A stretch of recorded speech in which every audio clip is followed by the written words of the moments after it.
So అందుకని మీరు చెప్పింది అలాగే మీరు అడుగుతుంది ఇంకోటి ఆర్గనైజేషన్ గురించి అడుగుతా ఉన్నారు. మనం మీటింగ్లు పెట్టుకోవాలంటే దాన్ని కూడా దృష్టి సారిస్తాం. ఒకసారి కలెక్టర్ గారిని కూడా ఎలా ఒక పాసిబుల్ సొల్యూషన్ ఎందుకంటే దానికి కూడా ఎలా చేద్దాం అనేది మళ్ళీ వాళ్ళు మీటింగ్స్ పెట్టుకోవడానికి అదొకసారి చూడండి. అది ఎలా ఎలా ఎలా ఎలా ఉంటుందో నేను ఆ బాధను అర్థం చేసుకొని ప్రతిసారి ఇంకో ఏదో గుడిలో పెట్టుకోవడం కాకుండా ఒక పర్మనెంట్గా ఒకటి ఉంటే బాగుంటుంది. దానికి ఏం చేయాలి ఒకసారి ఆలోచించండి దాని మీద. మీ అందరికీ ప్రత్యేకించి నా జాగ్రత్తలు తీసుకొని అదొకటే మిమ్మల్ని వేడుకుంటూ ఉన్నాను.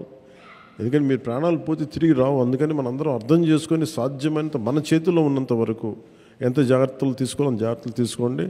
అండ్ సేఫ్టీ ఎక్విప్మెంట్ దయచేసి వాడండి.